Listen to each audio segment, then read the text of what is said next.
안녕하십니까. 오늘 국책 연구기관장 세션 사회를 맡은 신각수입니다. 오늘 세션의 주제는 한국 외교 안보 통일 전략의 지향점과 과제입니다. 1시간 30분 동안 우리 외교 통일 안보 세 개 분야의 싱크탱크 역할을 하는 국책연구기관의 기관장님 세 분을 모시고 우리 외교안보 통일 전략을 한번 이렇게 지금 윤석열 정부가 출범한 지 2년 조금 넘었습니다. 그래서 그 2년간의 성과를 한번 점검해 보고 또 앞으로 남은 3년 동안 어떤 방식으로 전개되어야 원래 지향했던 목표에 많은 성과를 올릴 수 있을지를 점검해 보는 게 이번 세션의 목적입니다. 잘 아시다시피 윤석열 정부 2년이 지났습니다만 지난 4월에 한국에서 총선이 있었고 기존의 여소야대 정국이 계속 유지되게 되었습니다. 아무래도 여소야대 정국으로 인해서 국정 동력이 떨어지는 가운데 그러한 내치의 영향을 별로 받지 않는 외교 안보 분야에서는 어떤 방식으로 외교안보 통일 정책을 추구해 나갈 것인지 좀 살펴봐야 할 것 같습니다. 잘 아시다시피 윤석열 정부는 취임하자마자 전임 정부와는 상당히 다른 외교 축을 세우고 일종의 외교 안보 정책의 패러다임 시프트를 꾀했습니다. 2년 동안 전임 정부가 한반도에 초점을 두어 북한이나 중국과의 관계를 중시했던 반면에 윤석열 정부는 우리의 전통적인 동맹인 한미 동맹을 기축으로 해서 한 10여 년간 관계가 거대했던 한일 관계를 회복시키고 또 이를 기반으로 해서 작년 8월에 캠프 데이비드에서 한미일 삼각 협력 체제를 복원하고 또 업그레이드하는 그러한 조치를 시행했고 또 취임했던 2022년 12월에는 좀 늦었지만 인도태평양 전략을 발표해서 다른 인도태평양의 주요 국가 또는 유럽의 여개 국가들과 함께 인도태평양의 자유롭고 평화로운 그리고 번영을 추구하는 열린 인도태평양 정책을 발표했습니다. 이런 일련의 작업 과정을 통해서 한국 외교 안보 통일 정책은 어떤 면에서 보면 북에서 남으로 서에서 동으로 기축을 좀 옮긴 것이 아닌가 하는 생각이 듭니다. 그래서 이러한 점에 대해서 세 분의 평가를 듣고 또 하나 이제 우리가 주목해야 할 사항은 2년 동안 우리 외교 안보 통일 환경도 크게 변화했습니다. 어떤 면에서 보면 우리에게는 좀 어려운 그런 환경으로 바뀐 것이 아닌가 그런 생각을 합니다. 잘 아시다시피 러시아의 우크라이나 침공으로 인해서 전대미문에 안보리 상임이사국이자 최대 핵 보유국이 인근 국가를 유럽의 두 번째 큰 국가를 침공하는 아주 유엔 헌장과 국제법에 정면으로 위배되는 그러한 일들이 일어났고 또 작년 10월에는 가자에서 하마스가 이스라엘을 공격함으로 해서 현재 현재까지도 가자 전투가 진행이 되고 있고, 이런 일련의 그 사태들이 우리가 지금 사실 평화와 번영을 구가했던 자유주의 국제 질서의 정면으로 기반을 흔드는 그런 상황이 되고 있습니다. 그리고 기후변화, 팬데믹, 인구 절벽, 그리고 4차 산업혁명에 따른 디지털 변환, 이런 일련의 대전환이 동시에 진행이 되면서 정말로 우리가 지금 살고 있는 시대는 포스트 탈냉전 시대의 혼돈의 와중에 있습니다. 그래서 이러한 혼돈을 잘 헤쳐나가는 것이 윤석열 정부의 앞으로의 3년간의 외교안보 통일 정책이 되어야 할 것 같습니다. 그래서 이런 맥락에서 세 분의 발표를 한 10여 분 정도의 발표를 듣고 이를 토대로 해서 좀 더 구체적인 토론을 하고자 합니다. 오늘 모신 토론자는 박철희 국립외교원장입니다.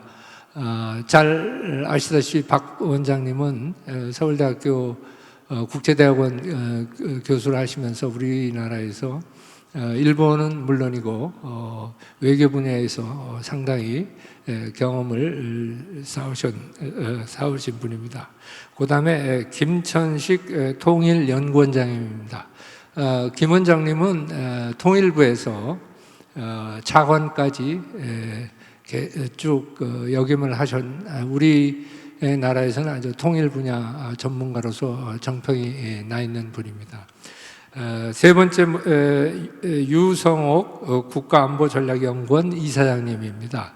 유 이사장님은 국가정보원에서 우리 그 정보통으로서 정보 분야에서는 남다른 이력과 경험을 가지고 계신 분입니다. 그래서 이 세 분이 각 한 10여 분씩 발표를 하신 뒤에 토론을 진행하기로 하겠습니다.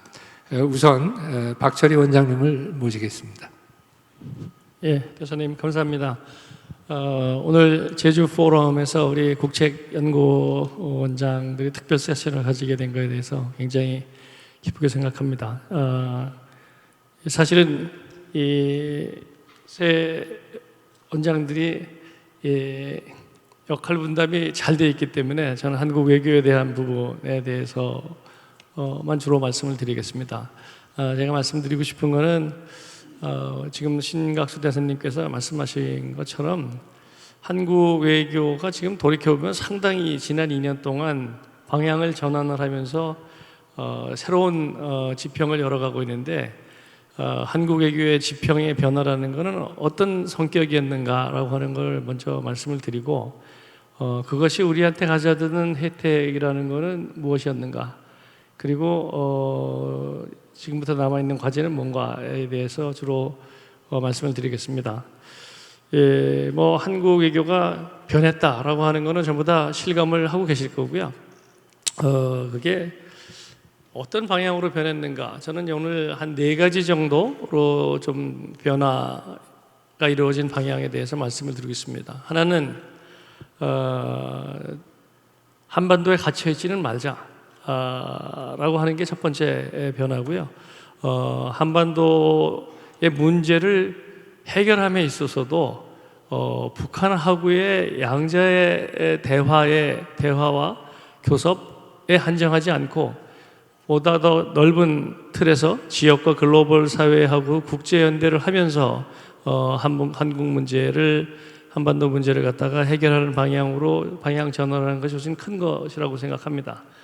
이를 달리 말씀드리면은 사실은 북한의 그 위협이 굉장히 증대되고 있고, 특히 핵과 미사일의 그 위협은 상당히 증대되고 있는 상태에서 우리가 북한의 선의에 의한 평화, 굴종적인 평화 이렇게 가지고서는 지속 가능하지가 않기 때문에 어떻게 이렇게 지속 가능한 평화를 확보할 것인가, 그것은 우리가 우선 힘을 키워서 힘을 통한 평화를 확보를 해야 되고, 우리의 힘만으로는 충분하지 않고 국제 연대를 통해서 국민들한테 안심감과 안정감을 줄 수 있는 토대를 마련해야 된다라는 측면에서 한반도를 넘어서 국제 연대를 좀 더 강화해야 되겠다라고 하는 방향을 추구했고, 그것이 결국은 한미 동맹 강화, 확장 억제 강화, 한일 협력의 개선, 한미일 협력의 강화, 또 나토, EU, 인태 국가들의 그 소위 like-minded countries하고 같이 함께 가는 방향으로 방향 전환을 한 것이 큰 부분이었다고 생각합니다. 또 하나는 우리 한국의 몸집, 한국의 국제적인 위상에 걸맞는 외교를 해야 되겠다.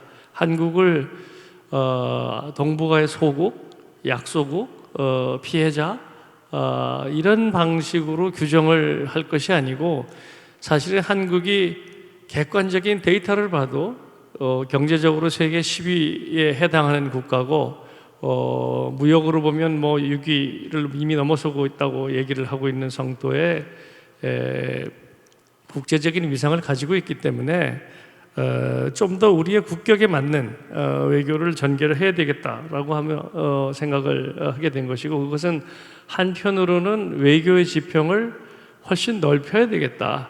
소위 약소국 프레임워크라고 하는 것은 한국이 주변 4강에 둘러싸여 있는 작은 나라다라고 하는 프레임워크인데, 그거를 넘어서서 우리 국제적인 위상에 맞게 하려면은 외교 지평을 지리적으로도 확장을 해서 말 그대로 글로벌한 외교를 전개하는 것이 맞다.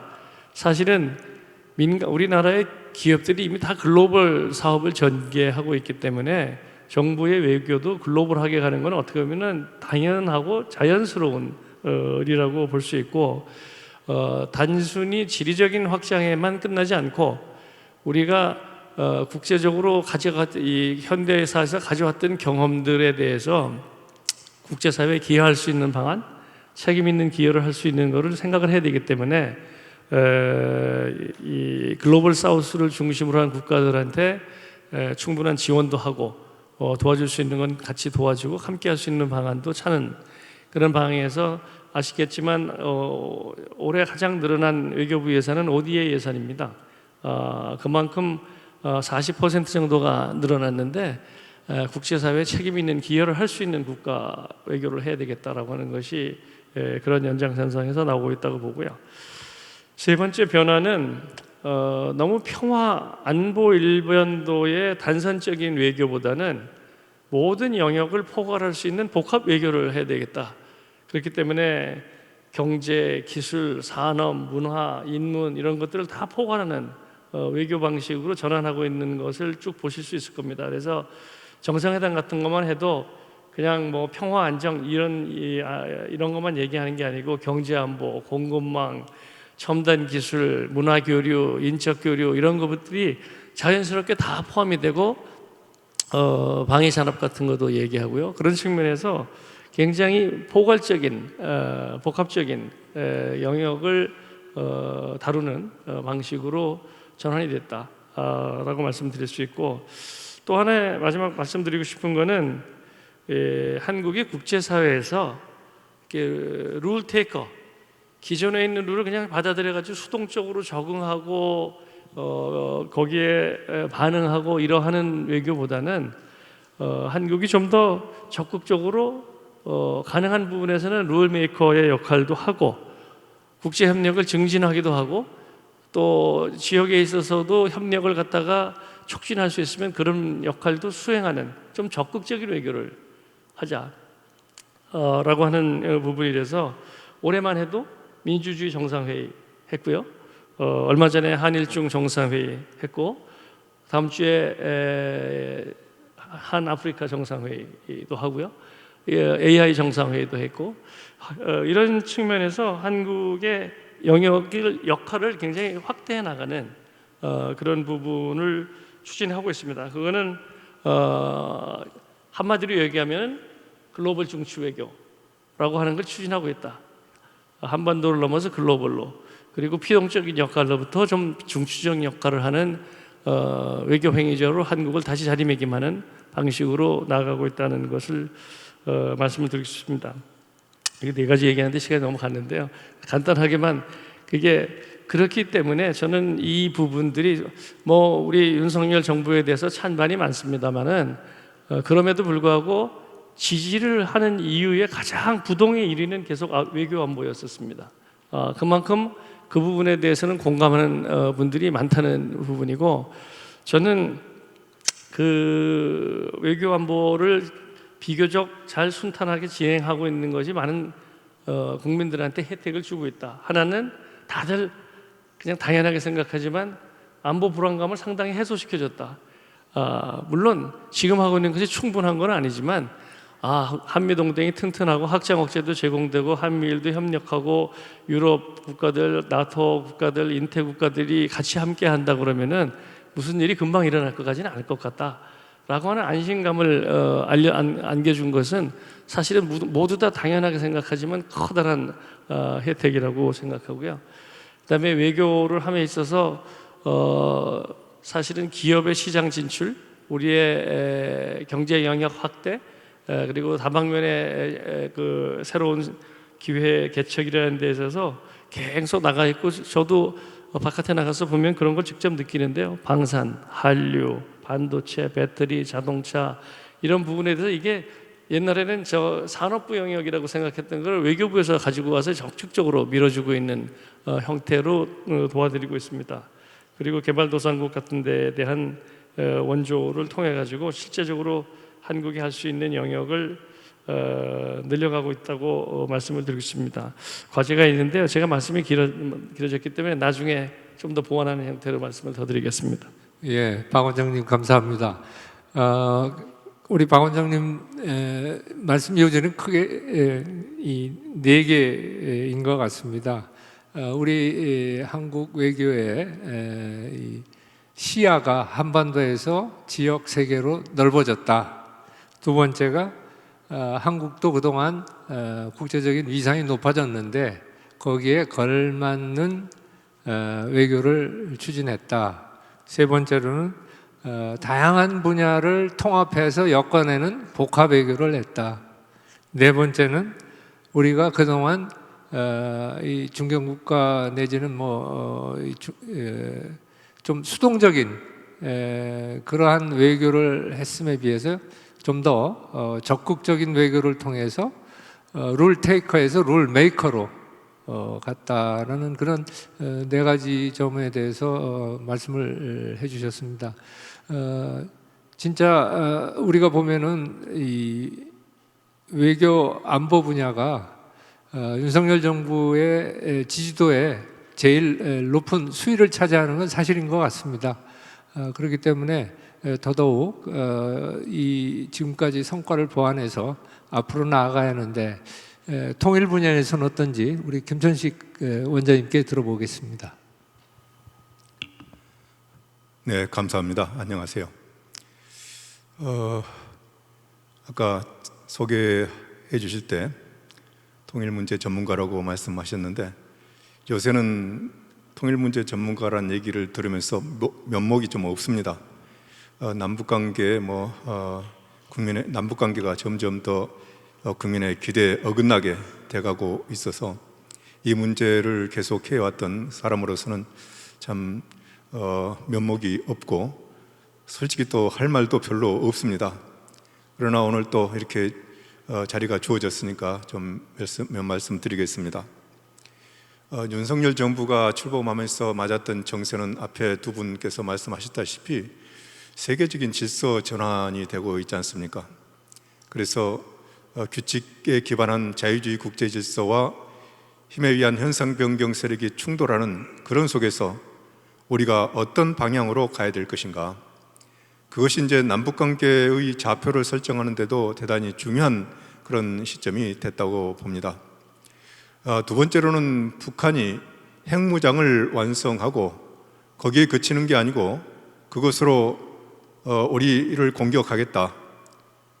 그런 그 법을 제정하고 또 모든 그 핵 전술핵과 단거리 미사일, 전술 핵부대 이런 걸 장설하고 훈련까지 하는 그런 상황으로 와 있고, 급기야는 이제 핵무력으로 남한을 초토화시켜서 영토 편입하겠다고 하는 그런 주장까지 하고 있는 그런 상황입니다. 거기다가 작년 말부터는 남북한은 이제 동족이 아니고 하나의 나라를 지향하는 그런 관계도 아니고 두 국가로 가야 되는 그런 적대적인 국가가 됐다, 이렇게 규정을 하고 있습니다. 남북 관계의 성격을 완전히 바꿔버린 것이죠. 이런 그 새로운 도전은 참으로 우리 민족사에서 어마어마한 도전이라고 저는 생각을 합니다. 우리의 민족의 정체성이 달라지고 국가의 정체성이 달라질 수 있는 그런 도전 앞에서 우리는 어떻게 해야 될 것인가, 그런 또 문제가 있습니다. 윤석열 정부는 출범하면서 비핵 평화 번영의 한반도라는 그런 목표를 세웠는데, 저는 아주 제대로 된 목표 설정이었다고 생각을 합니다. 어쨌든 북한의 핵 문제를 해결하는 것이 우리 정책의 통일과 대북 정책의 제1순위가 되어야 된다, 이런 점을 간과할 수 없는 그런 상황이라고 봅니다. 왜 그러냐면은 북한이 핵무장을 한 상태에서는 남북 간의 신뢰도, 협력도, 평화도 불가능합니다. 그렇기 때문에 이 문제를 우선적으로 해결하는 것이 필요하다, 이렇게 봅니다. 그러나 또 핵 문제를 해결하기 전에 북한의 핵위협을 또 막아내는 것이 우선적인 과제가 됐습니다. 그래서 박철희 원장께서도 말씀했지만은 지금 외교에 의한 핵 문제 해결이 실패한 이 상황에서 계속 외교만 믿고 있을 것이냐, 그럴 수는 없는 거 아니겠습니까? 그래서 힘에 의한 평화, 이걸 강조하면서 우리의 비핵 전략 무기들을 생산해서 배치하고, 미국과는 핵 동맹으로서 이 한미 동맹을 업그레이드하면서 북한이 핵을 사용하면은 북한 정권을 제거하겠다, 이런 방침을 설정을 했습니다. 그리고 한미 동맹에 또 맞붙어 있는 것이 일본과의 관계입니다. 그래서 한미일 간의 관계를 개선하고 그럼으로써 한미일 간의 미사일 경보 정보를 실시간으로 공유하는 그런 체제로 됐습니다. 그리고 이제 비핵화를 위해서는 우리가 담대한 구상을 제시를 했는데, 북한이 핵을 해결하는 방향으로 나오면은 우리가 여러 가지 협력 조치들을 취하겠다고 하는 것이 담대한 구상입니다. 그러나 북한은 우리의 제안을 거부하고 계속 핵 고도화에 집중하고 있습니다. 그런 상황에서 지금 비핵화에 대해서 비관적인 얘기들이 자꾸 흘러나오고 있습니다. 비핵화 불가론이라든지 또는 북한으로부터의 전쟁 위협이, 전쟁 위기가 급하겠다, 이런 얘기들이 나오고 있는데, 이것은 북한이 바라는 시나리오라고 생각합니다. 그것들은 타협적인 미봉책을 강조하거나 강요하는 그런 시나리오라고 생각을 하는데, 이제까지 미봉만 하다가 지금 핵 문제가 이렇게까지 악화됐지 않습니까? 그래서 미봉책은 안 되겠다고 그런 생각을 하는데, 북핵 문제는 안보나 경제를 보상함으로써 안보나 경제의 보상을 통해서 해결할 수 있는 문제가 저는 아니라고 생각합니다. 북핵 문제는 북한 체제 문제입니다. 그래서 북한은 체제 존망을 걸고 치열하게 핵을 개발해 왔는데, 북핵을 해결해야 될 국제사회, 특히 미국과 중국은 북핵 문제를 해결하기 위해서 그렇게 치열한 노력을 기울인 적이 저는 없다고 봅니다. 특히 중국은 북한 핵을 해결할 책임이 있는 나라입니다. 상임 이사국이자 동북아시아에서는 유일한 핵 보유국입니다. 그리고 북한 핵을 해결할 능력이 있습니다. 그런데 중국은 비핵화를 위해서, 북한의 비핵화를 위해서 적극적인 노력을 기울이지 않고 방치해온 경향이 있습니다. 지금도 그렇습니다. 지금 북한이 여러 가지 도발을 함에도 불구하고 유엔 안보리 차원에서 필수적으로 취해야 될 그런 조치들을 거부하고 있습니다. 그래서 이런 점을 우리가 깊이 좀 생각을 해가면서 북한 핵을 해결하기 위해서 노력을 해야겠다 이런 생각을 합니다. 다음에 이제 북한이 지금 저렇게 통일을 거부하면서 이민족 이국가론을 얘기하고 있는데 우리는 헌법에 따라서 북한 지역과 주민에 대해서 특별한 권리와 의무가 있다고 하는 점을 계속 강조할 필요가 있겠습니다. 그리고 남북관계는 나라와 나라 사이의 관계가 아닌 통일을 지향하는 과정에서 잠정적으로 형성되는 특수관계입니다. 이 의미는 우리가 통일할 의지가 있고 통일할 권리가 있다고 하는 점을 밝히는 것입니다. 그리고 우리가 통일하고 통일할 권리와 의지가 있다고 하는 것은 우리만 그렇게 하는 게 아니고 1991년 12월에 남북한이 합의한 사항입니다. 그래서 이 점을 우리가 우리 스스로도 깊이 새기고 또 국제사회에 분명히 해나가야 되겠다고 생각합니다. 북한이 동족 개념을 제거하고 국토를 분리하고 언어를 분리하고 문화를 분리하려고 그러고 있습니다. 그럴 때일수록 우리는 민족 공동체를 강조하고 개방과 소통을 추진해서 북한의 변화와 동질성을 회복하는 그런 노력을 기울여야 된다고 저는 생각을 합니다. 그래서 언어 이질화와 문화적 분단이 되지 않도록 여러 가지 방법이 있을 겁니다. 여러 가지 방법으로 소통을 강화해 나가야 된다고 저는 생각을 합니다. 그리고 이제 또 한 가지 우리의 통일 문제, 한반도 문제는 국제 질서하고 별개로 존재하지 않습니다.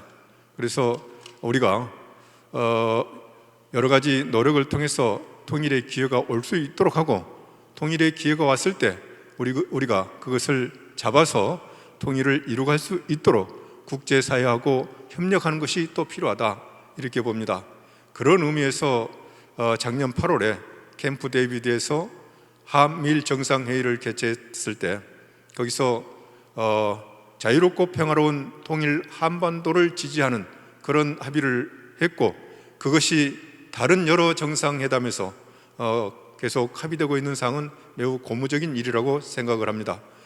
이상으로 제 소개를 간단하게 마치겠습니다. 감사합니다. 김 원장님 감사합니다. 사실 이 외교 안보 통일 분야 가운데 가장 힘들고 진척이 어렵고 어떤 면에서 보면 후퇴한 분야가 통일 분야가 아닌가 생각을 합니다. 그런데 우리가 염두에 둬야 할 것은 말을 물가에 끌고는 갈 수 있어도 물을 먹일 수는 없습니다. 말이 물을 먹어야 물을 먹게 할 수 있는 겁니다.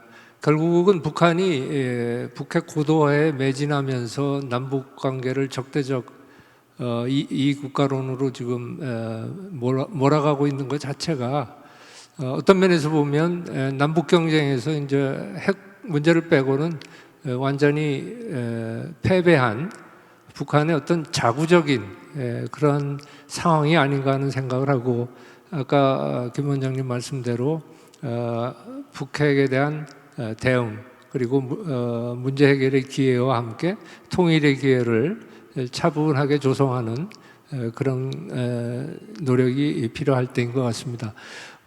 사실 오늘 국방 분야의 싱크탱크 원장님도 좀 모시려고 했는데 사정이 여의치 않아서 못 모셨습니다. 그래서 아마 우리 유성옥 이사장님께서 국방 분야도 좀 포함해서 이 정보 분야에서 오래 일해 오셨기 때문에 전반적인 그러한 발표를 해주시라고 기대를 합니다. 부탁드리겠습니다. 네, 감사합니다. 유성욱입니다. 오늘 제주 포럼에 참가를 하면서 여러분들께 좀 어떤 좋은 말씀을 들려드릴까 고민을 했습니다. 그래서 어젯밤 숙소에서 늦게까지 말씀할 내용을 제가 좀 정리를 했습니다. 조금 전에 대사님께서 소개했듯이 제가 국정원에서 남북회담, 대북심리전, 그다음에 북핵육자회담 대표를 지냈습니다. 국책기관인 연구기관이 국가안보전략연구원장을 했기 때문에 이런 것을 좀 종합적으로 말씀을 드리겠습니다. 특히 국방 분야에 대한 싱크탱크장이 못 나오셨기 때문에 같이 언급하도록 하겠습니다. 우선 윤석열 정부 출범 이후 지난 2년간 한국의 외교 안보 정책은 한마디로 비정상의 정책을 정상화했다라고 평가할 수 있겠습니다. 좀 전에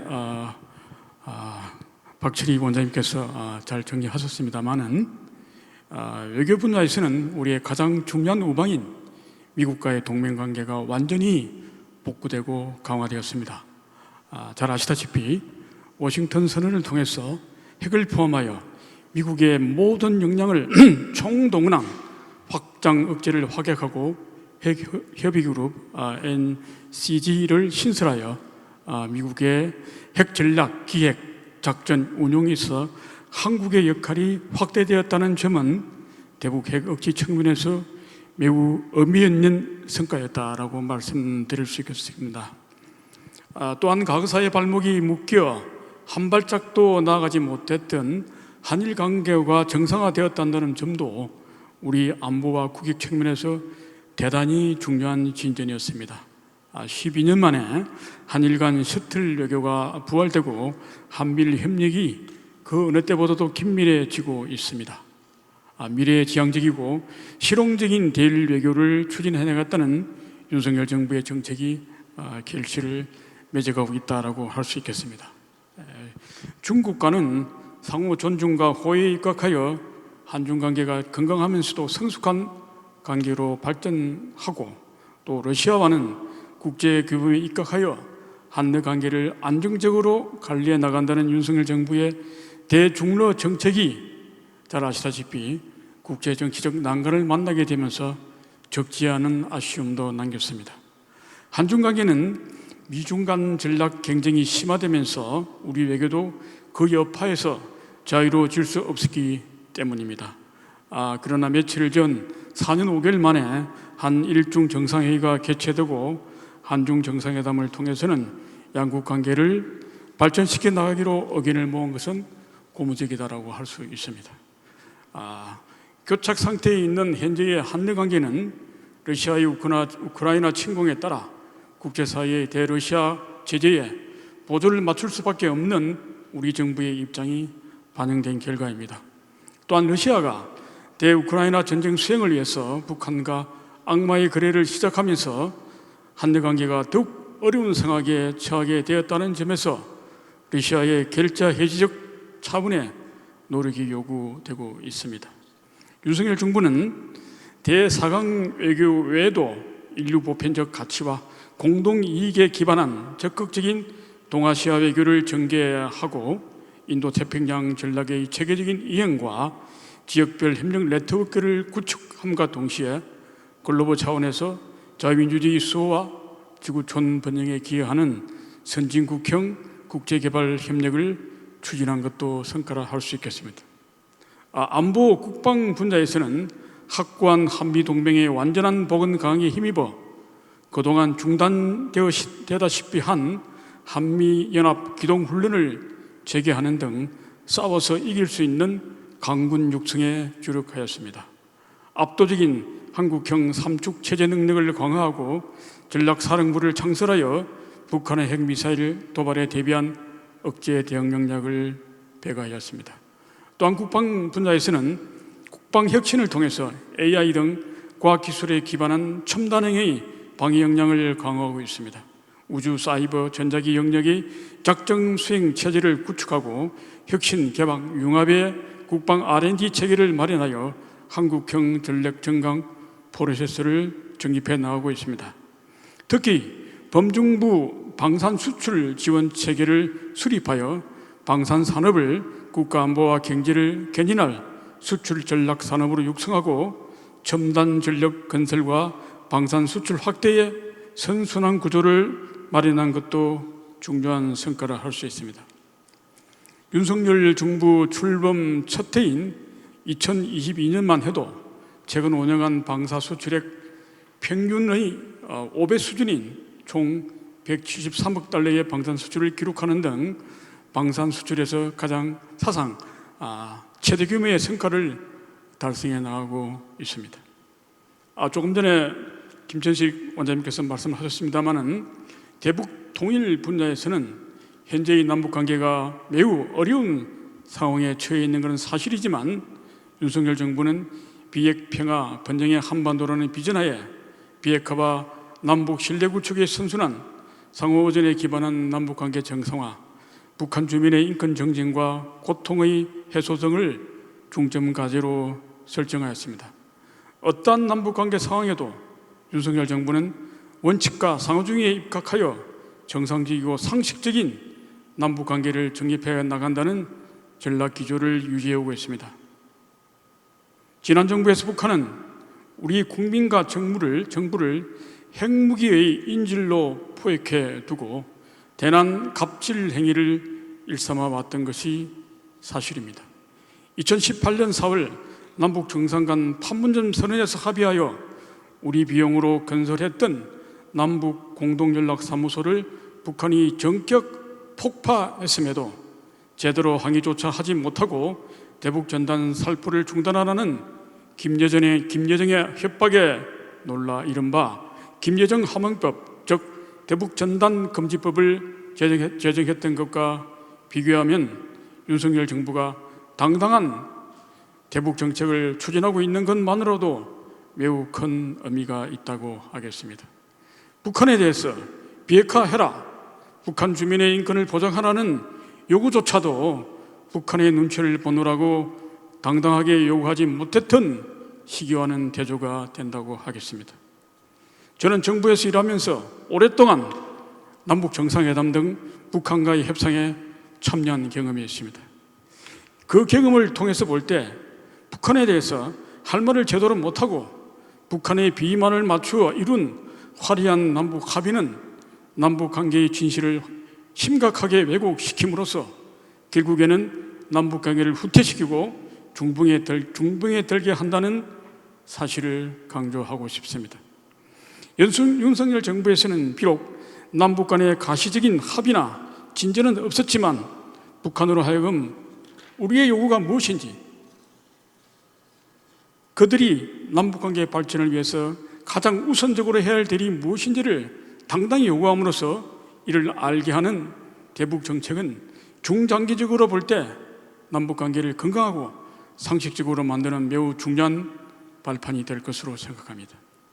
이런 의미에서 윤석열 정부가 북한 비핵화에 대해서 3D 접근, 즉 억제를 통해서 북한의 도발에 단호하게 대응하고 제재를 강화하고 틈새를 차단하여 단념시킴으로써 종국에는 대화, 즉 비핵화 협상으로 복귀를 유도한다는 정책은 매우 바람직한 정책이라고 생각합니다.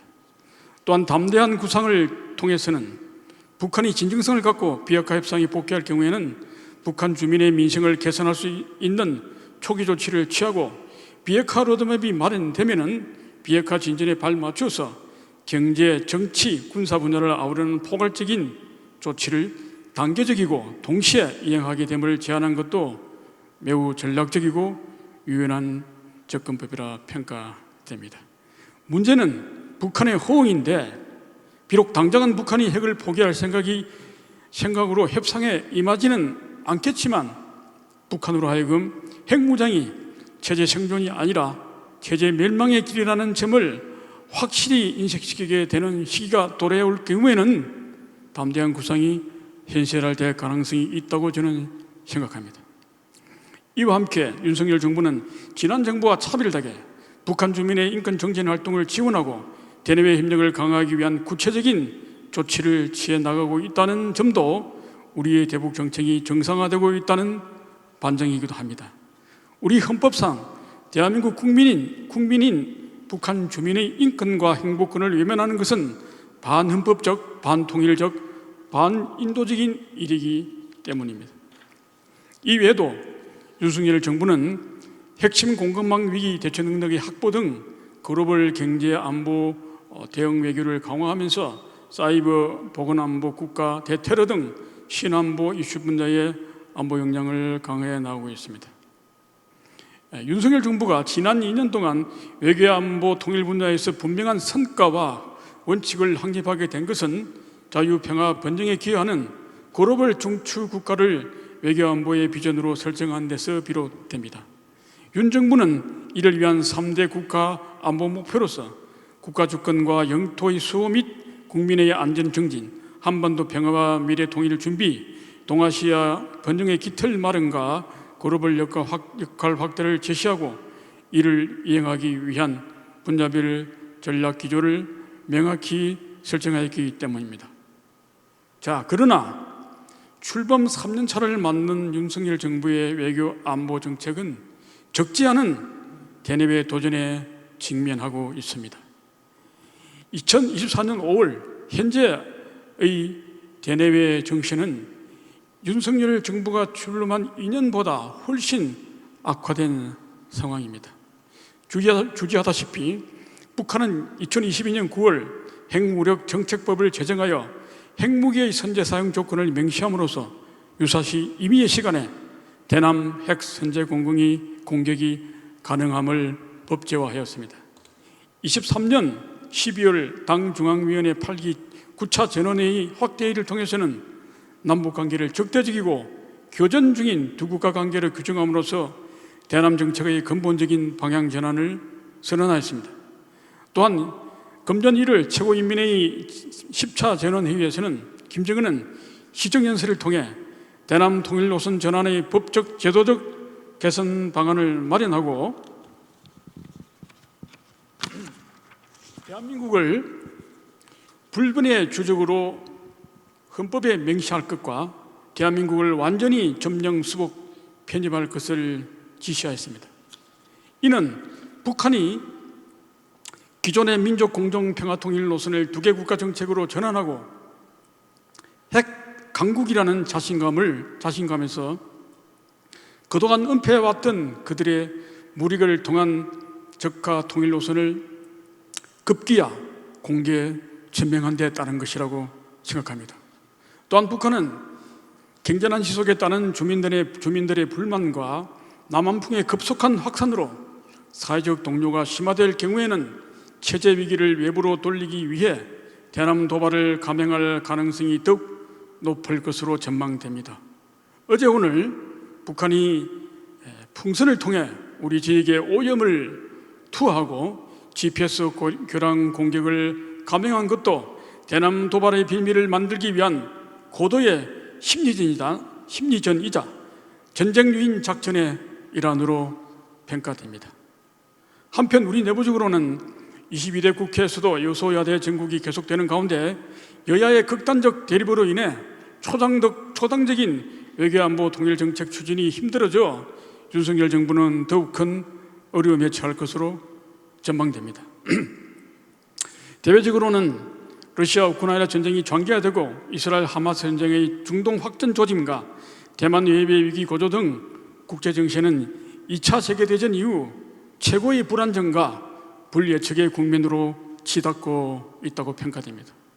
오늘날 국제 정치는 자유민주주의 진영과 권위주의 진영 간의 대립이 심화되고 있는 상황임에도 글로벌 경제난 여파로 인해서 공급망 확보 경쟁이 과속화되고 자원의 무기화 경영이 두드러짐에 따라 자유진영 내에서도 각자 도생과 양육강식의 국제정치가 일상화될 조짐마저 보이고 있는 것도 매우 우려되는 상황입니다.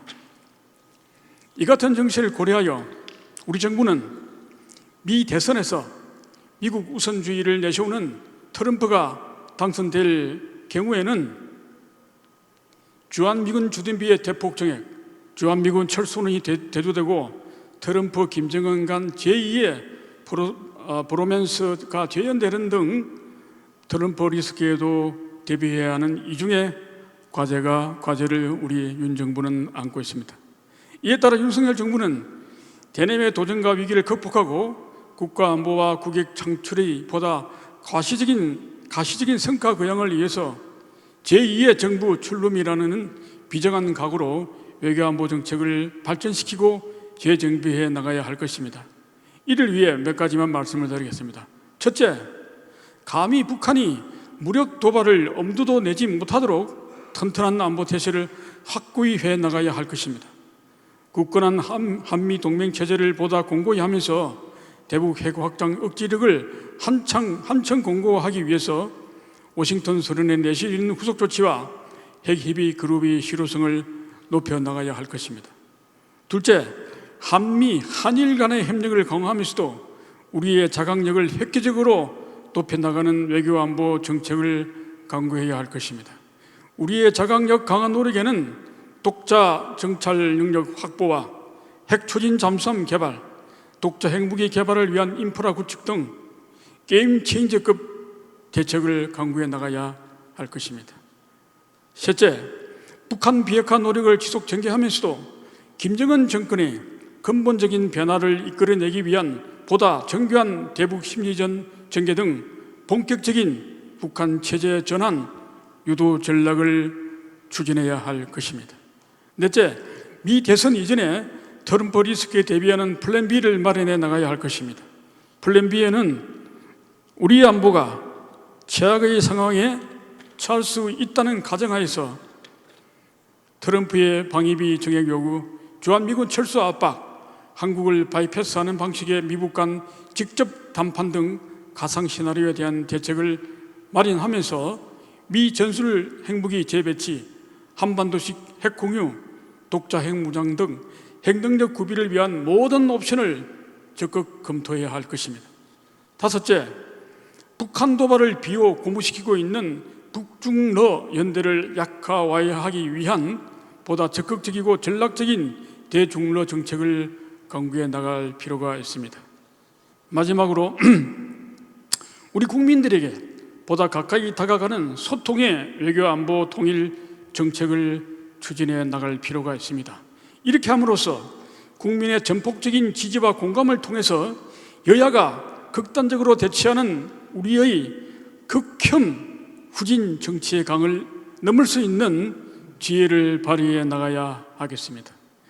엄중한 대내외 정세 속에서 초당적 협조가 절실한 시점임에도 정쟁에만 몰두하여 파국의 국가 위기를 자초한 우리 역사의 뼈아픈 교훈을 잊지 말아야 하겠다는 점을 강조하면서 제 말씀을 마치겠습니다.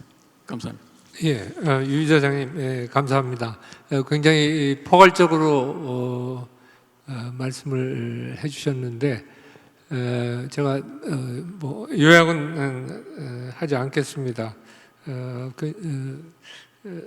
우선 세 분 발표를 토대로 해서 제가 좀 보충 질문을 좀 드리고 그 다음에 이 청중으로부터 질문을 받아서 답변하는 Q&A 세션으로 들어가도록 하겠습니다. 여러분께서 이제 언급한 우리의 그 외교 안보 통일 과제 가운데 아무래도 이제 제일 우리의 관심 사항은 한반도의 안보와 관련된 북핵 위협의 고도화라고 할 수 있겠습니다. 그래서 아까 많이 언급을 해주셨지만 저는 이 북한의 핵 고도화에 대한 대응 방안은 크게 세 가지가 있다고 생각합니다. 비핵화, denuclearization, 그 다음에 억지, deterrence, 그 다음에 억지가 실패할 경우에 대비한 방어죠, defense. 어떤 의미에서 보면 3D라고 할 수 있는데 그 가운데 솔직히 denuclearization 경우에는 거의 지금 그 가능성이 북한의 대화 거부로 인해서 당분간 낮고 혹시 11월에 트럼프 대통령이 재선이 된다면 다시 교섭이 재개될 가능성이 있기 때문에 그때 이제 기회의 창은 열리겠지만 우리가 원하는 비핵화는 아닐 것입니다. 그렇다면 결국은 나머지 D, 억지와 방어를 강화해야 하는데 과연 우리가 지난 한미 정상회담에서 얻었던 워싱턴 선언에 따른 NCG가 충분할 것인가? 그렇기 때문에 요즘 언론에서는 미국의 전술핵을 재배치하는 문제라든지 또는 한국의 잠재적 핵 능력을 배양하는 그런 방안을 추구한다든지, 그리고 나아가서는 아예 한국의 독자적 핵무장까지 다양한 옵션들이 제시되고 있는데, 이와 관련해서 이 세 분 가운데 다 답변하실 필요는 없고, 한 분께서 좀 우리 국민들이 굉장히 궁금해하실 것도 같고, 최근에 또 워싱턴에서 그러한 얘기들이 많이 흘러나오기 때문에 우리 정부로서도 대비를 해야 할 것이기 때문에 좀 이에 관한 견해를 좀 질문드리고요. 그리고 아까도 나왔습니다만 북한하고 러시아가 우크라이나 전쟁을 통해서 전략적으로 굉장히 밀접해지는 그런 상황이 연출되면서 북중러 삼각연대 얘기가 나오고 있는데, 과연 어느 정도 북중러 삼각연대가 형성될 수 있을지, 그리고 거기에 대한 대응 방안은 무엇인지, 그걸 좀 두 번째 질문으로 드리고 싶고요. 세 번째는 역시 우리 국민들이 가장 관심과 한편에서는 우려를 가지고 있는 것이 이러한 한국의 외교안보 정책의 패러다임 시프트에 의해서 미국과 일본 또 인도태평양 쪽으로 이렇게 하면서 결국 중국과의 관계가 좀 소원해지는 것이 아니냐.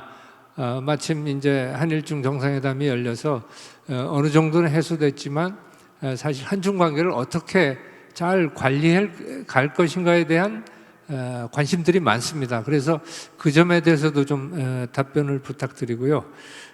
또 하나는 아까 이 윤석열 정부의 GPS, 즉 글로벌 피보탈 스테이트를 추구하는 과정에서 이제 언급되고 있는 것이 이제 인태 전략과 G7 플러스 확대 시에 한국의 가입 문제인 것 같습니다. 전자의 경우에는 지금 약 1년 반 정도 지났습니다만은 얼마나 지금 틀은 만들어 놨습니다. 근데 얼마나 살이 붙었는지 이 점에 대해서 좀 설명을 부탁드리고, G7 플러스 관련해서는 과연 윤석열 정부는 앞으로 남은 3년 임기 내에 얼마만큼의 외교 자산을 투입해서 이러한 여건을 조성하고 기회가 되면 가입할 수 있게 이렇게 할 것인지. 그리고 한 가지만 더 추가로 질문을 드리면, 아까 북한 문제가 나왔습니다만 결국은 저는 북한이 변화해야지 됩니다. 그래야 평화도 구축이 되고 통일의 기회도 생깁니다. 아까 유성옥 이사장님이 북한의 변화를 위한 말씀을 좀 해주셨는데, 좀 더 구체적으로 북한의 변화를 위한 우리 정부의 구체적인 어떤 앞으로의 계획이나 이런 거에 관해서 좀 말씀해 주시고, 이와 연관해서 북한의 적대적 이 국가론에 대해서 우리의 대응 방안은 무엇인지, 이 점에 대해서도 좀 설명을 해 주시면 도움이 될 것 같습니다. 그럼 박 원장님부터 좀 답변 부탁드리겠습니다. 예, 감사합니다. 간단하게 하고 관계되는 것만 조금 더 얘기를 말씀드리겠습니다. 이 북핵 위협 고도화에 대한 대응인데요. 사실 우리가 이게 30년이 넘는 일이었잖아요. 북핵이라는 게. 저도 진보 진영 학자들하고도 얘기를 많이 나눴는데, 진보 진영에서 얘기하던 얘기들이 전부 다 거부됐습니다. 핵물질은 가질 거지만 핵무기는 개발 안 할 거다 했습니다. 핵무기 개발하겠지만 운반 수단을 개발하지 못할 거다 했습니다. 운반 수단을 해도 장거리는 못 갈 거고 정밀하지 않을 거다 했습니다. 지금 아직 그쪽에서 주장하던 것에 증명이 안 된 거는 핵은 한국에 대해서 사용 안 할 거다. 라고 하는 거 외에는 거의 다 부정이 됐습니다. 바꿔 말하면은 우리는 안타깝게도 북한의 핵 개발 의지를 갖다가 꺾는 데는 결과적으로 실패했다는 얘기죠. 결국은 핵 사용 의지를 꺾지 않으면은 우리한테는 굉장한 파국적인 위협이 다가오기 때문에 현 상태에서는 일단 억지력을 충분하게 확보를 해야 되겠다라고 하는 부분이고, 그것이 곧 비핵을 포기했다는 얘기는 아닙니다. 하지만 비핵화라고 하는 목표는 끊임없이 추구하면서도 우리 국가를 지키고 국민을 보호하기 위해서는 억지력을 충분히 방어하고, 대사님께서 말씀하신 대로 우리의 디펜스 능력이라는 것을 계속 강화를 해야 된다. 사실 이 한미동맹 강화를 하면서 가장 중추적인 부분은 확장 억지 강화와 전략자산 전개 이런 부분들이 나와 있는데, 이 부분은 기본적으로 우리의 디터런스 케이퍼빌리티를 높이는 부분입니다. 북한이 만약에 핵을 사용한다면 핵으로 대응할 수 있는 시스템, 그것이 말뿐이 아니고 실질적으로 운영이 되고 같이 기획하고 정보도 공유하고 훈련도 같이 하는 그런 시스템을 만들어 나감으로 해가지고 조금 더 안심감을 가져야 되겠다. 근데 그것만으로도 못하니까 우리는 한국형 삼축 체계도 하고 다른 우리의 그 첨단 무기 역량들도 자체적으로 개발해 나가는. 하지만 물론 일반 시민 사회에서는 핵무장 논리나 이런 것도 있지만, 저는 현 단계에서는 핵무장을 직접 추구하기보다는 디터런스 케이퍼빌리티를 높이는데 중점을 두고 있는 단계다라고 우선 말씀을 드리겠습니다. 북중러 3강연대는 우리한테 별로 좋지 않은 거죠. 왜냐하면은 북한을 중심으로 한 연대를 통해서 우리하고 이 대치하는 국면을 만들 수 있기 때문에 그런 건데, 북한하고 러시아의 연대는 우크라이나 전쟁이 계속되는 한 아마 잠정적으로 가지 않겠느냐, 그게 현실적인 판단이라고 봅니다. 저는 아주 좀 극단적으로 얘기하면 패자연합이라고 생각합니다. 북한이 다른 거는 팔아먹을 게 없으니까 무기 팔아먹고 있고, 러시아는 자기들이 무기가 모자르니까 하는 거고, 그래서 서로 필요한 거를 교환하고 있는 상태라고 보는데, 그럼 그것이 완전히 북중러 연합으로다가 신냉전으로 고착될 거냐? 저는 그건 아닌 것 같습니다. 특히 중국은 좀 복잡한 속내가 있지 않을까 싶습니다. 신냉전이 되면은 유리한 국면도 있는가 하면 자기들의 그 외교적인 부담, 그다음에 국방에 있어서의 부담이라는 것이 오히려 더 높아가기 때문에 중국이 경제가 그렇게 잘 운영되고 있는 현 상태가 아닌 상태에서, 특히 이렇게 상호 의존된 세계 속에서 그렇게 부담만 올려가는 게 좋은 건지 아마 고민이 많을 거고, 그렇게 북중러를 갖다가 강화하는 방향하고는 좀 다른 방향으로 추진할 거라고 보고, 최근에 있었던 한일중 정상회의에 중국이 응하고 나온 거는 북중러로 한 방향으로 몰고 가는 거는 유리하지 않다라고 하는 판단도 작용했지 않는가라고 저는 생각을 하고 있습니다. 중국과의 관계에 대해서 많이들 걱정을 하시는데요. 사실은 한 지난 2년 동안 우리가 그 한미동맹 강화, 한일 관계 개선, 이 우리의 억지력을 강화하는 데 중점을 뒀기 때문에 중국하고 새로운 관계를 도약시키지 못했던 것은 현실이었고요. 그러나 지금 보시다시피 올해 들어와서 우리 조태열 장관께서 직접 6년 만에 베이징을 방문해서 왕이하고 만든 솔직한 얘기를 나누었고, 아마 언론에 보도가 안 됐습니다만 거의 모든 의제를 털어놓고 다 얘기하신 것 같아요. 그런 측면에서 보면은 아주 진솔한 대화를 함으로 해서 신뢰 증진의 기반을 닦았고, 이것이 한일중 정상회의로 이어지고 있고, 저는 이거는 중국과의 관계 개선도 롱 프로세스로, 제가 한일 관계에 어떻게 개선되냐고 그랬을 때 롱 프로세스로 보십시오 라고 말씀드린 적이 있는데, 한중 관계도 롱 프로세스로 보는 게 맞다. 가깝게는 지금 한중 외상회담, 한일중 정상회의로 시작해서 내년에 에이펙이 우리가 호스트국이기 때문에 아마 그때는 시진핑이 올 가능성도 있고, 그래서 그 긴 과정 속에서 한중 관계가 어떻게 업그레이드 돼 가는가라고 하는 거를 보시는 것이 너무 한 술에 그냥 전부 다 이게 해결이 됐으면 좋겠는데, 그거보다는 아마 긴 프로세스를 보면은 그거 보니까 나중에 한중 관계도 뭐 걱정할 단계는 아니었구만 하는 단계가 올 수 있을 거라고 생각을 합니다. 하나만 더 말씀드리면, 인태 전략은 사실은 구호적인 것보다는, 제가 올해 동남아 5개국을 쭉 돌았는데요. 저는 한국이 가지고 있는 인태 전략에서 가장 핵심 중에 하나는 아세안을 어떻게 우리하고 가깝게 만드느냐라고 하는데, 제가 공개 강연할 때도 그랬는데 한국은 다른 나라에 비해서 굉장히 유리한 점이 있습니다. 역사 문제 가지고 동남아 국가가 무슨 부담이 별로 없습니다. 그다음에 동남아 국가들한테 안보 위협을 가하지 않습니다. 우리가 오히려 보완적이면 보완적이지.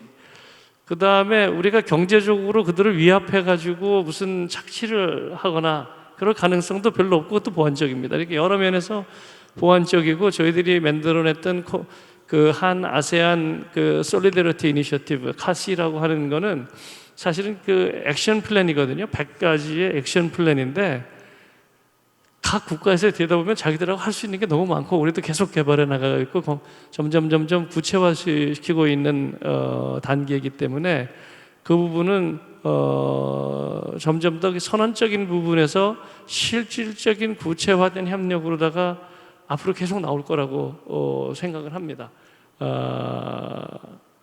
G7 플러스는 한국은 충분히 역량이 있고 들어갈 준비를 하고 있는데, 그거는 외부에서 얘기를 하는 게 더 좋고요. 저거 작년에 워싱턴 갔다가 론 클라인 그 오바마 비서실장이 만났는데, 한국은 호주하고 더불어서 G9이 돼야 된다고 해서 고맙다고 그랬습니다. 그래서 국제사회에서 그런 여론이 조성이 되면 한국도 그런 환경에 적응할 수 있는 좋은 태세가 될 거고, 아마 한국도 인바이트를 한다고 그러면 굳이 마다할 이유는 없다고 생각합니다.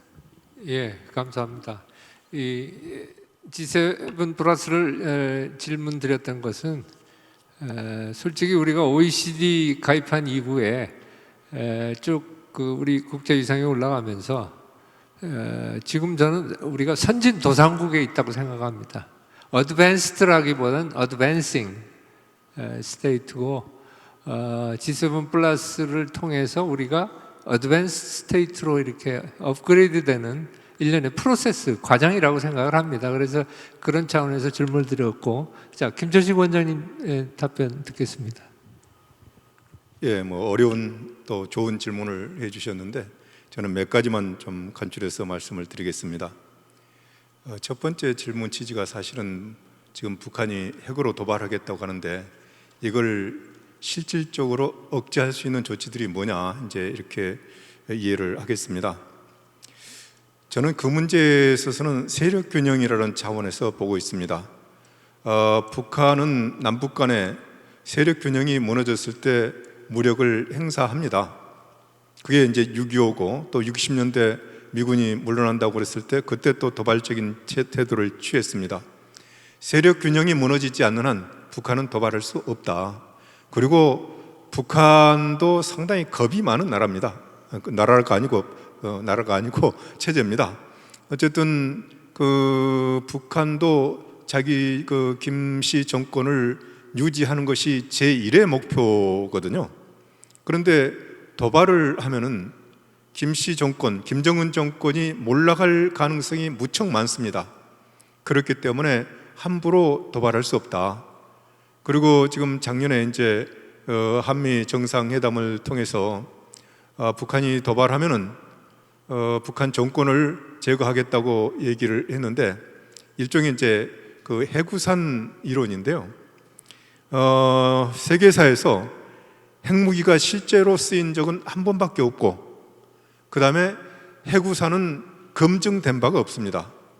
사실은 미국의 한국에 대한 핵우산도 검증된 바가 없습니다.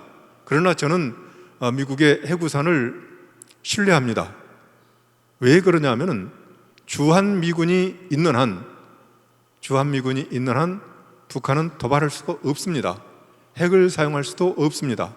그래서 저는 주한미군 존재 자체가 미국의 핵우산을 증명하는 그런 조치라고 보고 있습니다. 그래서 주한미군이 안정적으로 주둔할 수 있도록 해야 되는 것, 이것이 우리 외교의 제1의 그 과제라고 저는 생각을 하고 있습니다.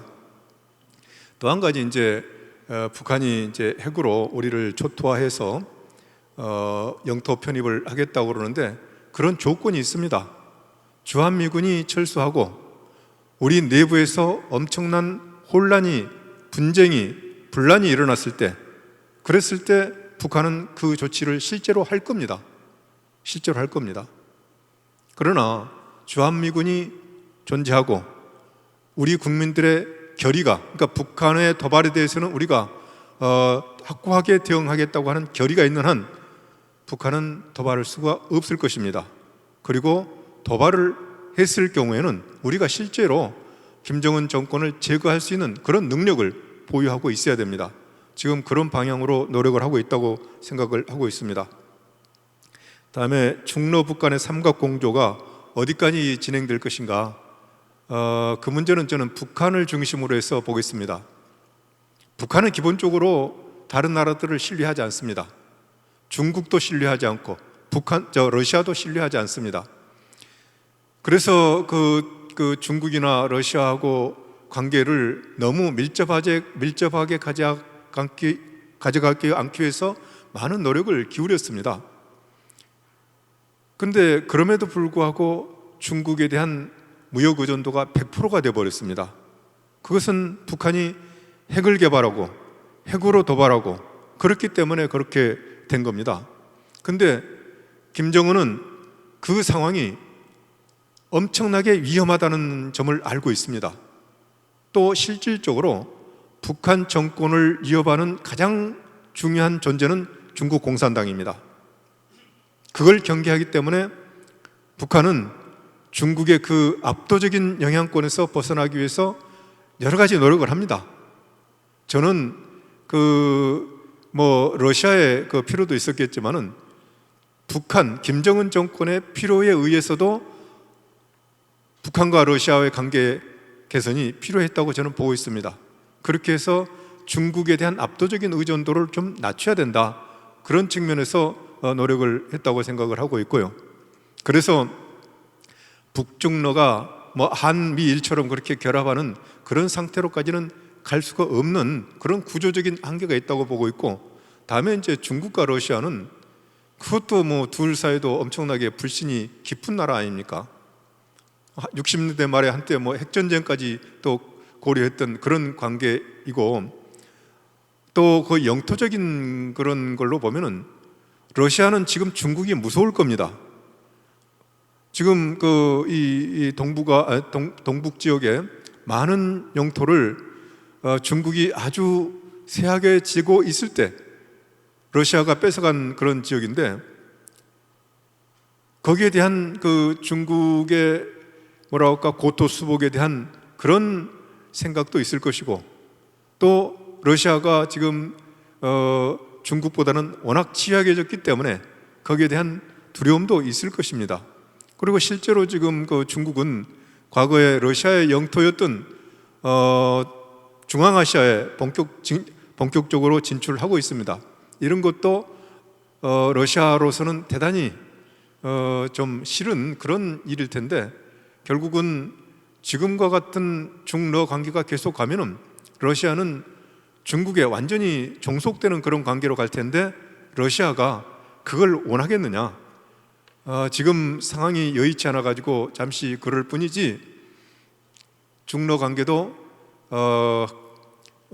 완전히 밀착되는 데는 상당한 한계가 있다고 저는 보고 있습니다.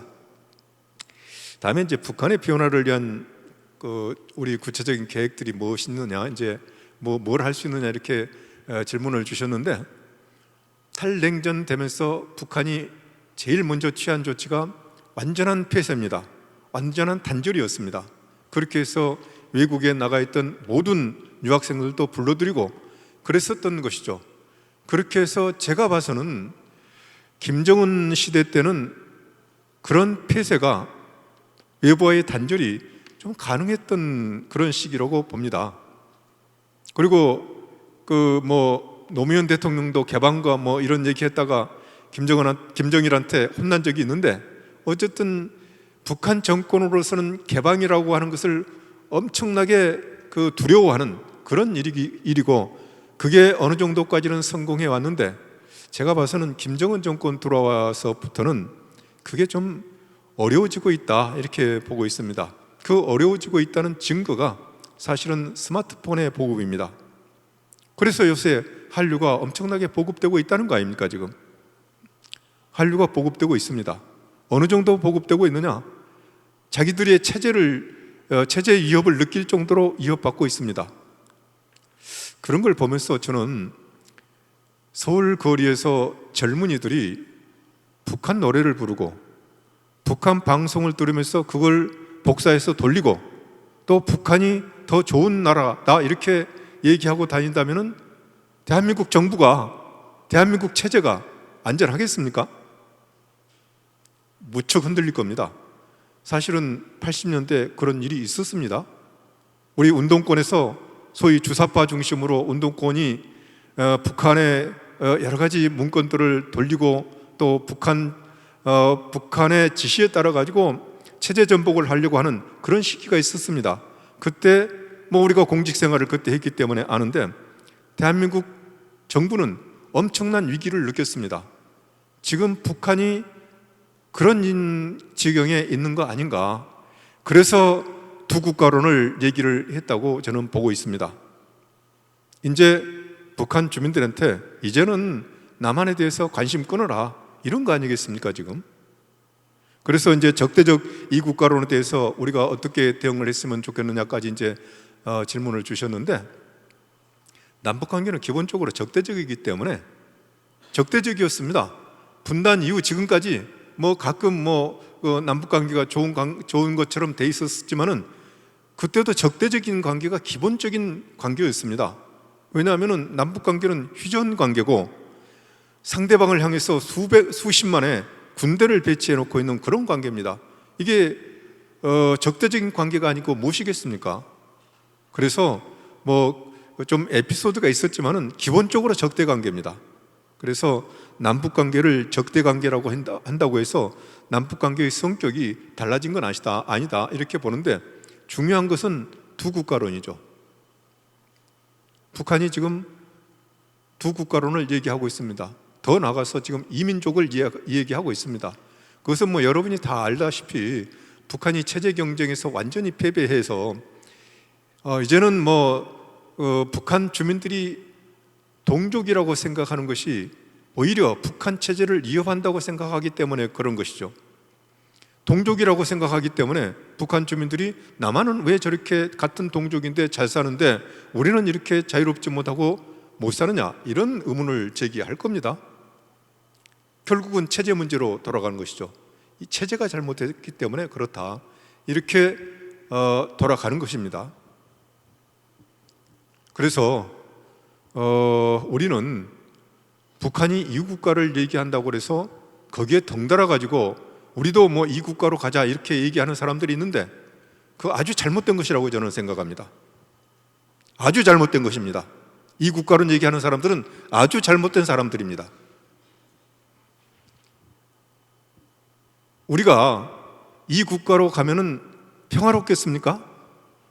그 이국가론을 얘기하는 분들의 가장 중요한 논리가 뭐냐면은 이렇게 통일한다고 아웅다웅 할 게 아니고 아예 갈라서 가지고 서로 모른 체 하고 살자, 그러면 평화로울 거 아니냐 이렇게 얘기하는데, 한반도에 두 국가가 있으면은 절대로 평화롭지 않습니다. 그건 우리 역사가 증명합니다. 이게 한반도가요, 원래 그 자연적으로나 문화적으로나 역사적으로 한 덩어리로 엮여 있습니다. 그런데 이 한반도의 땅덩어리가 넓지가 않아요. 그래서 두 개 이상의 국가가 있으면 항상 전쟁 상태고 분쟁 상태입니다. 여러분, 삼국시대 600년 동안 한반도는 분쟁 상태였고 전쟁 상태였습니다. 그리고 후삼국 50년 동안 날마다 전쟁을 했습니다. 남북 지금 80년이 됐는데 이것도 날마다 전쟁 상태입니다. 지금 어떻게 한반도에 두 개 국가를 두고서 평화롭다고 할 수 있겠습니까?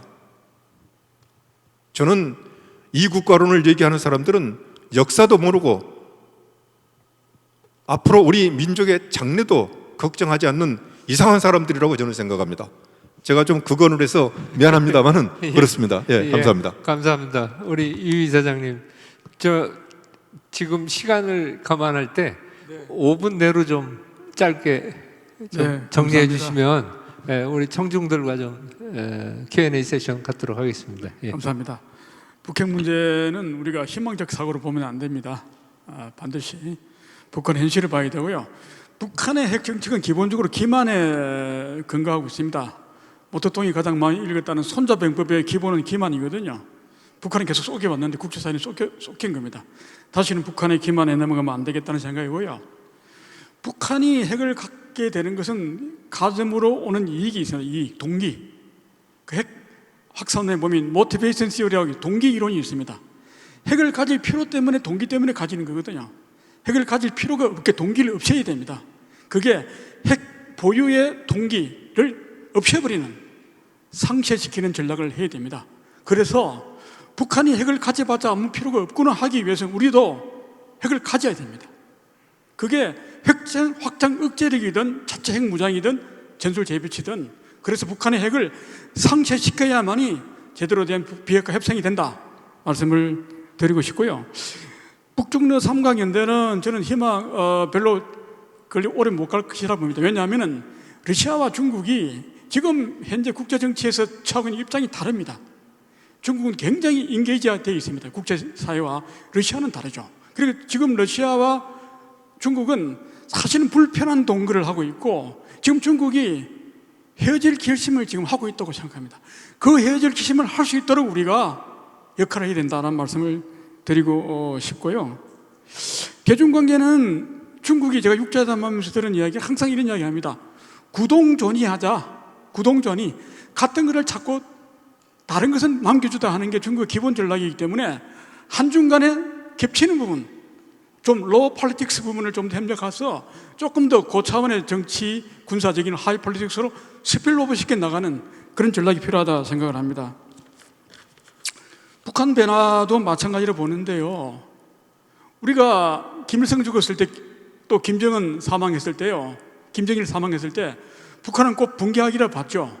근데 북한은 오히려 그때보다 더 강해졌어요. 그러니까 우리가 결코 북한을 소위 아파서는 안 된다, 그런 각오를 가지고 충분히 대비를 해야 되고요. 가장 중요한 게 북한은 폐쇄 사회입니다. 정부를 유입시켜야 됩니다.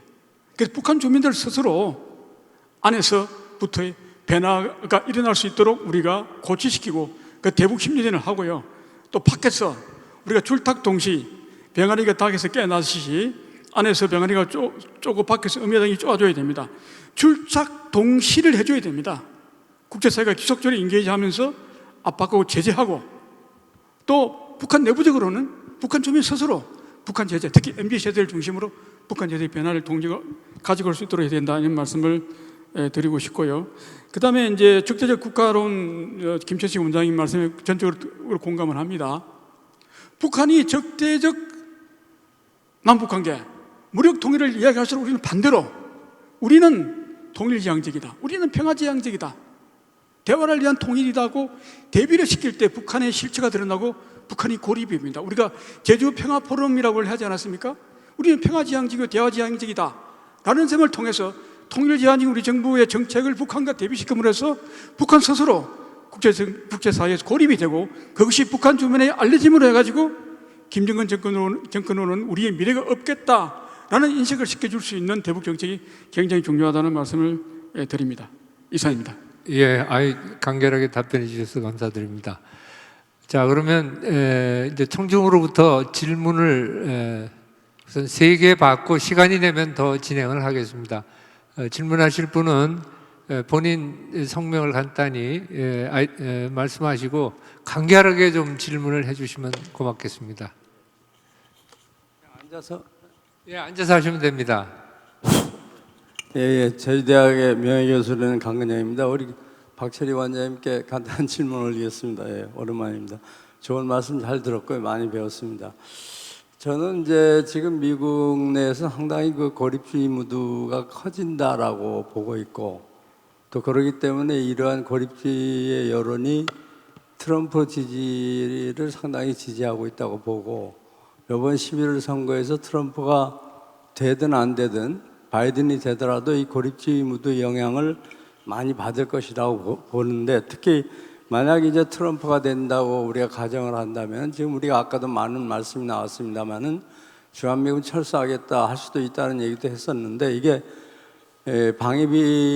주한미군 주둔 협상에서 어떤 유리한 고지를 차지하기 위한 엄포인지, 아니면 실질적으로 그렇게 하려고 하는 건지. 저는 이제 미국이 트럼프가 된다고 하면 미국이 어떤 세계 안보라고 하는 공공재를 제공할 의사가 대단히 약해지는, 즉 세계는 각자 도생의 길로 가라고 하는 이런 상황으로 몰릴지도 모르는데, 그런데 하나 좀 모순적인 것은요, 그러면서도 미국은 중국과의 패권 경쟁에서 중국을 굉장히 압박하려고 한단 말입니다. 그런 경우에 저는 주한미군이나 한미동맹이 미국으로서도 대단히 필요하리라 보는데, 트럼프 같은 경우에 주한미군까지 철수하겠다고 나오는 거는 중국 견제에 있어서 그러면은 미일 동맹이나 주일 미군만으로서도 가능하다라고 보는 건지, 그런 거 하나 말씀드렸. 간단 또 하나는 대만 유사시에 우리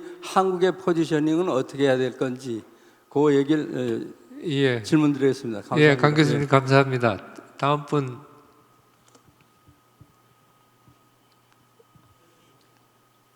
바로 옆에 조 기자님 하시고 다음. 네, 안녕하세요. 뉴데일리 조문정입니다. 오물풍선 관련해서 여쭙고 싶습니다. 이게 북한이 오물풍선을 보냈는데 이게 그냥 딱 생각해봐도 굉장히 치졸하고 반인륜적인 행위라고 생각이 되는데, 북한이 이런 대남 심리전, 일종의 대남 심리전을 한 목적이 궁금하고요. 이게 혹시 이렇게 회색지대 전술처럼 우리가 격추했을 경우에 막 망신 주려고, 그런 망신 주고 또 도발의 빌미를 마련하려고 하는 것인지, 그런 게 또 궁금하고, 이런 대남 심리전에 대해서 우리가 어떻게 대응해야 하는지 그 고견을 여쭙고 싶습니다. 예, 감사합니다. 다음 분. 네, 안녕하십니까. 저 스카이데일리 장혜원 기자고요. 저 유성욱 박사님에게 좀 질문하고 싶습니다.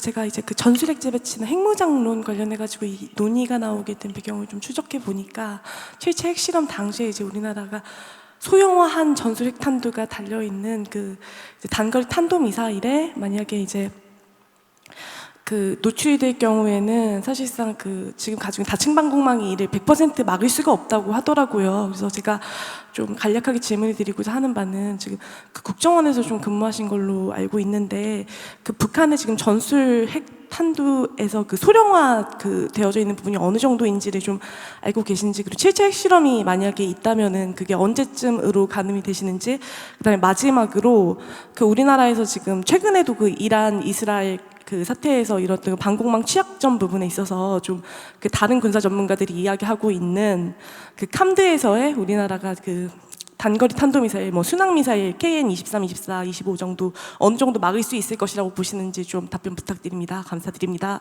예, 우리 강 교수님 질의는 박 원장님, 그다음에 조 기자님 질문은 김 원장님, 그리고 장 기자님 질문은 유 이사장님이 각각 답변해 주시겠습니다. 우리 박 원장님부터 시작할까요? 예, 강 교수님 오랜만에 뵙겠습니다.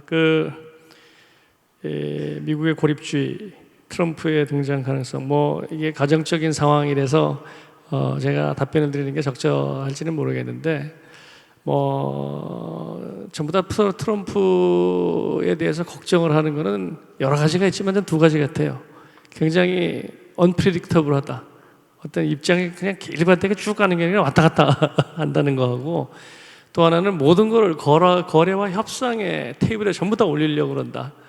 보통 사람들은 잘 안 올리는 이슈까지 다 올려놓는다라고 하는 게 좀 불안한 것 때문에 그러는 건데, 제가 세 포인트만 말씀드리면은, 미국 체제는 김정은 체제가 아니다.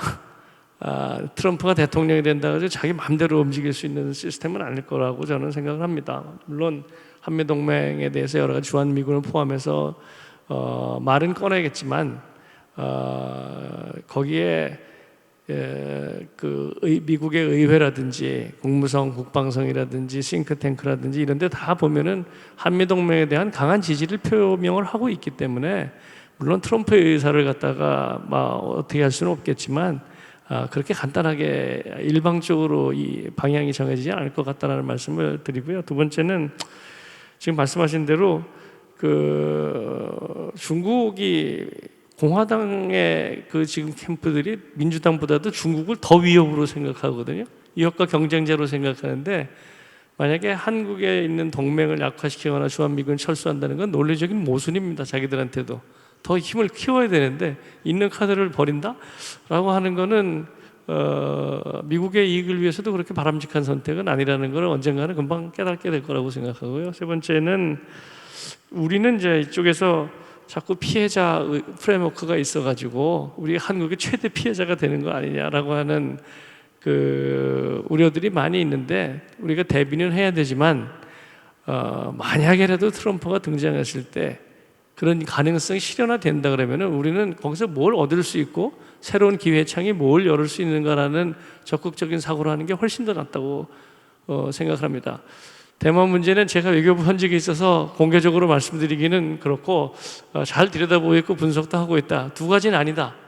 우리하고 전혀 관계없는 얘기다 라고 하는 건 저는 동의를 할 수가 없고요. 대만 사태가 우리하고 관계없는 건 아니고 중국한테 씨하면 얘기는 끝난다. 그것도 동의 못합니다. 예, 박 원장님 아주 간결하게 대만 사태가 일어났을 경우에 이제 우리 입장 내지 포지셔닝에 대해서 정리를 잘 하신 것 같습니다. 다음 우리 김 원장님 답변 부탁드리겠습니다. 남북한이 뭐 삐라 날리고 저렇게 풍선에 옹을 달아서 날리고 그러는 것은 나쁜 일이죠. 없어야 됩니다, 사실은. 그리고 우리는 정부 차원에서 그것이 바람직한 일이라고 한 적이 한 번도 없습니다. 어떤 정부에서건 우리 민간단체들이 북한에 삐라를 날리는 것을 지지하거나 그렇게 하라고 격려한 적이 없습니다. 가급적이면 그런 거 하지 말라 이렇게 얘기를 했고 어떤 때는 그것을 힘으로 억제했습니다. 그렇기 때문에 우리가 지금 우리 정부로서는 어떤 정부도 북한에 그렇게 비열한 방법으로 삐라를 날리고 그럴 정부는 없습니다. 그래서 정부 차원에서 그렇게 안 했으면 좋겠다고 생각을 하고 북한에 대해서도 그렇게 자제를 촉구를 해야 될 거라고 생각을 하는데 사실은 이게요 상당히 좀 복잡한 문제가 있습니다. 남북 간의 대화가 당국 간의 대화가 1972년도에부터 시작을 했는데 남북 대화의 1순위 아니면 두 번째 아젠다로서 비방 중상 중지 문제가 나옵니다. 근데 남북한이 보는 비방 중상 중지 문제가 서로 개념이 달라요. 우리는 정부가 하는 것, 또 공영방송이 하는 것을 비방 중상 중지의 대상으로 삼는 데 반해서 그러면 이제 북한은 다 해당되는 거죠. 북한은 모든 민간들이 하는 보도나 또는 골기대나 이런 것까지도 전부 비방 중상으로 보는 거예요. 그래서 여러분이 기억하실지 모르겠는데 한때는 남쪽에서 비방 중상한다고 그러면서 조선일보, 중앙일보, KBS 좌표까지 찍어가면서 거기를 공격하겠다고까지 한 적이 있습니다. 그러니까 북한에서 우리 정부에다 대고 하는 얘기는 비방 중상 중지하지 말라고 하는 것은 모든 민간 활동들을 금지하라는 거거든요. 지금 오늘인가요? 김여정의 담화를 봐도 그런 겁니다. 근데 우리가 생각하는 것은 우리 정부가 통제할 수 있는 비방 중상은 안 하겠다는 겁니다. 그러나 민간이 하는 것까지 그렇게 통제하는 것은 우리로서는 표현의 자유를 제약하는 것이 된다. 이런 논리로 지금 대응을 하고 있는데 예. 어쨌든 북한의 얘기를 보면은 그런 개념을 잘 구별하지 못하고 있는 것 같습니다. 예. 예, 김 원장님 감사합니다. 유 이사장님 시간 얼마 남지 않았는데 간단히 답변 알겠습니다. 시간 부탁드리겠습니다. 지켜보겠습니다. 우리 장 기자님 질문요. 북한의 소형화 정교화 다양화는 북한이 가장 필요로 하는 부분이죠. 전술 핵무기를 위해서는. 그런데 저는 북한의 핵 전략이 상당한 불합평이 있기 때문에 저는 아직은 완성은 안 됐다. 그 7차 핵실은 필요하다 봅니다. 그런데 7차 핵실 왜 못하느냐? 지금 구도가 북한은 너무 좋거든요. 북한과 북중내 연합이고. 그래서 저는 북한의 7차 핵실험 시기는 북한이 상황 변화가 필요할 때가 된다. 그 주역에 보면 개사편 공자가 말한 부분이 있습니다.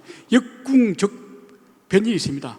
궁한 것을 바꾸려면 변화해야 된다 그랬거든요. 지금 북한은 궁하지 않아요. 근데 만약에 바이든이 당선되거나 정치가 불리할 때는 북한이 판을 흔들기 위해서 7차 핵실험을 할 겁니다. 저는 아직은 북한이 그렇게 보고 있지 않다 생각이 들고요. 아이언돔, 정말 아이언돔일까요? 저는 그렇게 안 봅니다. 우리 삼축 체제 물론 중요합니다만은 KAMD라고 하는 한국형 미사일 방어 체제는 한계가 있습니다. 아무리 잘 막아도 100% 못 막거든요. 서울에 한 번만 떨어져도 우리는 초토화될 수 있다 보기 때문에 저는 방어도 중요하지만 공격이 굉장히 중요하다. 그래서 오히려 공격핵 무기를 더 많이 개발해서 우리가 힘의 균형이라는 개념은 서로가 얻어맞을 수 있다는 소위 발레너빌리티를 높여야 되거든요. ABM 협상이 그거 아닙니까? 엔티 발레스틱 미사일 협정이라는 게 우리의 노출을 이 취약성을 노출시키다는 거거든요. 그 협정이요. 그래서 북한을 취약성을 노출시키는 공격형으로 가야 되고 저는 삼축 체제에다 중요하지만은 발사기 왼편 발사기 전에 왼편에서의 전자전이나 이런 걸 통해서 북한의 핵무력 작동이 처음부터 무력화시켜 나가는 그런 장애적인 접근이 필요하다 이렇게 생각합니다. 예, 이상입니다. 네. 감사합니다, 유 이사장님. 사실 1시간 반이라는 시간이 길면 길고 짧으면 짧은 시간인데 세 분 국책위원장님들 모시고 우리의 외교안보 통일정책에 관해서 그동안 2년간의 성과와 문제점 그리고 앞으로 3년간 어떤 과제가 있는지를 짚어보았습니다. 제가 보기에는 우리 내부적인 상황 또 대외적인 여건 그렇게 전부 녹록지 않습니다. 앞으로 3년 동안 원래 출범 당시에 외교안보 통일정책의 목표를 달성하기 위해서는 무엇보다 대국민 소통이 중요한 것 같습니다. 10개 말하면 제가 보기엔 국민들이 아는 건 한 5개나 6개 정도, 즉 소통과 대화가 부족한 점이 상당히 앞으로도 그걸 해결할 과제가 있을 것 같고요. 그리고 어찌됐든 외교안보 통일 문제는 초당적이기 때문에 대야 창구를 확실히 해서 그것을 진척시켜 나가면서 어차피 혼돈의 국제 질서는 제가 보기엔 2020년대, 30년대까지 갈 겁니다. 그 상황 속에서 우리가 선진국이 되어야지 되고 통일의 여건을 조성해야 하는 그 두 개의 그 큰 국가 과제가 있습니다. 그런 차원에서 우리의 외교 안보 통일이 정책이 실제 의도한 효과를 거둘 수 있도록 우리 정부 내지는 우리 사회가 같이 나갔으면 하는 생각을 정리해 봅니다. 청중들께서도 아주 1시간 반 동안 잘 경청해 주시고 또 우리 발표자들 수고 많으셨습니다. 감사드립니다. 이것으로 세션 마치겠습니다.